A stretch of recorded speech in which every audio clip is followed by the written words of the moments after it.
Bonjour à tous, comment vous allez? J'espère que vous allez bien. Nous allons continuer avec la partie 2 sur l'apprentissage de Python. Donc, nous étions sur cette partie-là. Aujourd'hui, nous allons découvrir les types de variables en Python. Voilà. Donc, les variables en Python, disons que c'est... Bon, si je dois donner une illustration, c'est comme si ce sont les ingrédients pour préparer. Voilà, juste des ingrédients pour pouvoir préparer. Et maintenant, les types de variables, c'est la nature de ces ingrédients-là. Donc, elles peuvent être solides, liquides, voire même gazeux. Voilà. Donc, ici, en Python, nous avons plusieurs types de variables. Nous avons les entiers. Donc, en anglais, c'est integer. Donc, ints. Voilà, nous avons des ints. Nous avons aussi des nombres à virgule, donc des nombres décimaux qui sont utilisés par les floats. Nous avons aussi des booléens. Alors, les booléens, c'est vrai ou faux, ou oui ou non. Voilà. Donc, lorsqu'une information est vraie, ça donne vrai. Mais lorsqu'elle est fausse également, ça donne fausse. Faux. Alors, par exemple, dans notre exemple, dans nos exemples ici, nous avons A égale 5, B égale 10, C égale plus B. Alors, A, c'est déjà un int. 10, également, c'est un entier. Donc, la somme ne peut donner qu'un entier. Voilà. Donc, je vais effacer ça. Comme ça. Alors, donc, je vais quand même donner les... Par exemple, je mets âge égale, par exemple, 35. Voilà, âge égale 35. Je mets également taille. Voilà, taille égale, là je vais mettre 1,85 m par exemple. Donc vous allez voir que ceci c'est un entier et là c'est un float, un nombre décimal, donc c'est flottant. Parce qu'il y a des virgules. Maintenant, nous avons aussi poids par exemple 80. Voilà, poids 80. On peut encore ajouter quoi? Par exemple? Bon, voilà, par exemple, c'est ça. Maintenant, on va dire que, par exemple, je peux dire que. Ok, là je vais mettre h égale.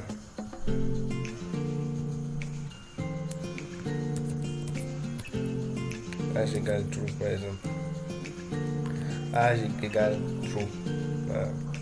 C'est un exemple que je donne comme ça. Maintenant, ça c'est les booléens. Alors, donc je vais mettre les trucs là en commentaire que vous rappelez.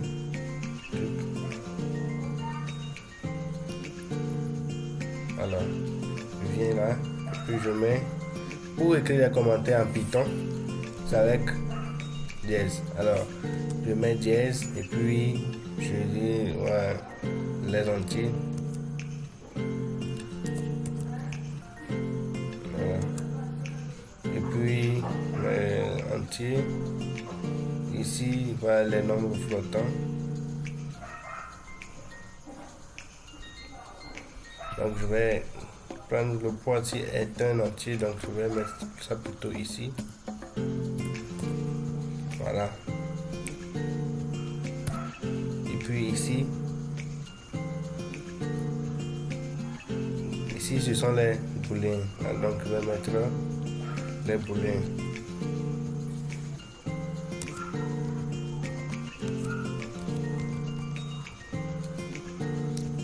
Voilà. Les booléens. Alors, maintenant, il y a aussi ce qu'on appelle les chaînes de caractères. Donc, dans les chaînes de caractères, ils prennent pratiquement tout. Voilà, donc les lettres, les chiffres et tout. Donc, pour les chaînes de caractères, par exemple, je vais d'abord faire le commentaire, donc les chaînes de caractères. Au niveau des chaînes de caractères, par exemple, je peux dire mon nom égale, et puis je mets le nom que je veux, c'est une chaîne de caractères. Je peux mettre par exemple nom, Kelly, voilà, je peux mettre aussi prénom, voilà, donc nom, prénom, vous voyez que ça a pris des lettres, voilà. Et là, si on veut les afficher, il suffit de faire print.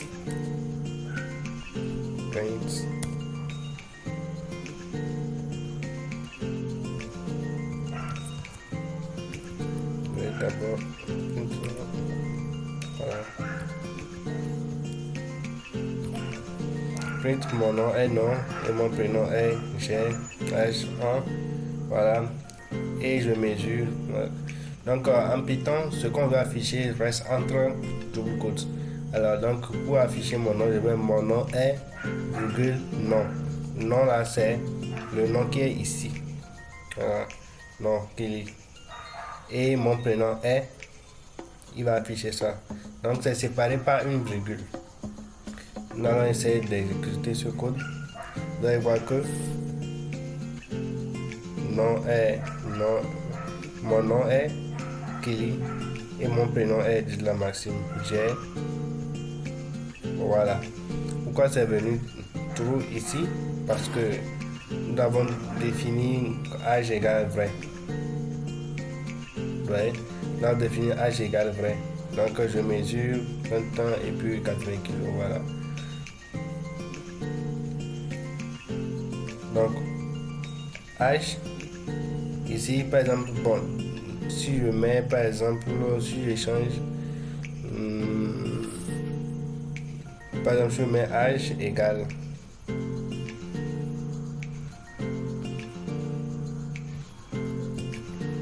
par exemple, selon vous ça va sortir, qu'est-ce qui va sortir? Voilà, évidemment c'est faux, donc ça va, voilà, donc j'ai force 1. Voilà. Mais si on va afficher par exemple le vrai âge, on peut, bon, tout simplement enlever ça par exemple, et puis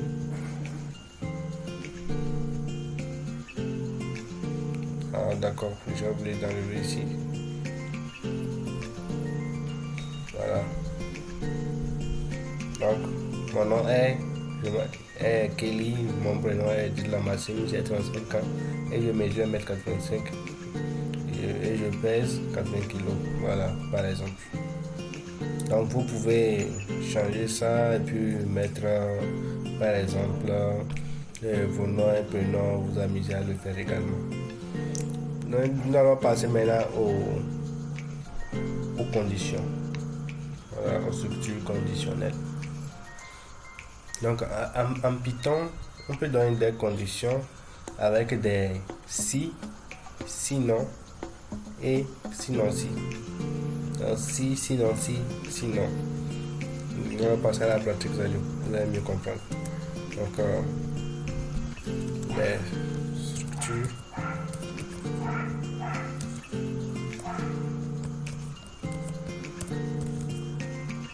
structures conditionnelles. Alors dans les structures conditionnelles, par exemple, vous voyez ici on a âge égale 35. Alors je peux dire que si, en anglais c'est if, donc programmation c'est ce qu'on utilise. Donc je peux dire que si âge est supérieur ou égal à 18 ans, il n'a qu'à afficher print est majeur. Sinon, alors donc oui, bon, je peux dire que je peux regarder sinon vous êtes mineur. Alors je peux dire aussi que sinon si en Python c'est elif. Donc sinon si âge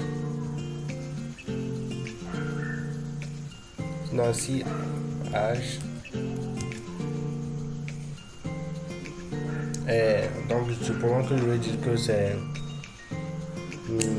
entre 18 et 35 ans par exemple. Voilà, je vais mettre supérieur à 18. Je peux mettre supérieur à 18 par exemple. Supérieur à 18. Donc quel livre âge est supérieur à 18? Un âge inférieur à 65. Print, vous êtes adulte. Sinon, donc il reste, vous êtes senior ou bien vous êtes vieux par exemple. Voilà. Et il y a aussi une chose très importante à retenir en Python, c'est que il y a ce qu'on appelle l'indentation. Alors, l'indentation c'est quoi? Lorsqu'on met if age supérieur ou égal à 18, alors l'instruction qu'on veut donner doit être sous la condition qu'on a établie. Donc si on met if age supérieur à 18, donc la condition, ce qui doit s'afficher, doit s'exécuter, c'est vous êtes majeur. Donc vous êtes majeur doit être sous le if. Par exemple, si je mets ça avec au même niveau que le if, par exemple, il n'est plus sous la condition du if. Il est indépendant. C'est un peu ça. Alors, je pense que j'ai oublié les deux points qui sont ici. Voilà. Maintenant, je vais... Donc, vous voyez, mon nom est Kelly et mon prénom est Dudla Maxime. J'ai 35 ans et je mesure 1m85. Je pèse 80 kg. Vous êtes majeur. Parce que j'avais mis quoi? Âge 35. Alors, je vais faire exprès.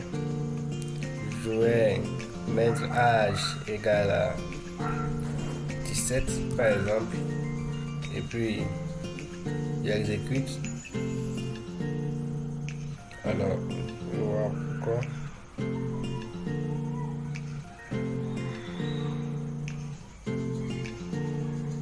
Ok, donc vous allez voir que voilà, j'ai dit sinon, ça veut dire que donc c'est supérieur, voilà, et entre 18 et donc sinon vous êtes senior, voilà, c'est pas correct. Donc je devais plutôt dire que, comment il s'appelle, je vais plutôt dire elif d'abord, elif maintenant pour ceux qui ont plus de 65 ans. Alors je vais mettre elif age supérieur ou égal à 65, vous êtes senior. Avant de venir aussi, bon, je vais mettre ça au début, hein. Bien sûr, je vais le mettre au début, c'est plus cohérent. Donc je vais mettre, donc ici il va devenir un elif, un sinon si, quoi. Donc et ici, maintenant, je vais mettre if,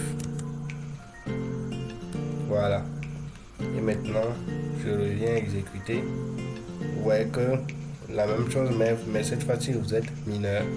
Alors vous pouvez vous amuser à faire ça chez vous. Donc je vais mettre par exemple un âge qui est supérieur ou égal à 65. Donc je vais mettre peut-être 95 ans. Donc voilà, vous êtes majeur. Exactement, c'est ça. Donc voilà, on va s'arrêter ici aujourd'hui. Nous avons vu les types de variables et une structure conditionnelle. Donc la prochaine fois, nous allons rappeler quand même les structures conditionnelles et continuer avec les boucles. Merci.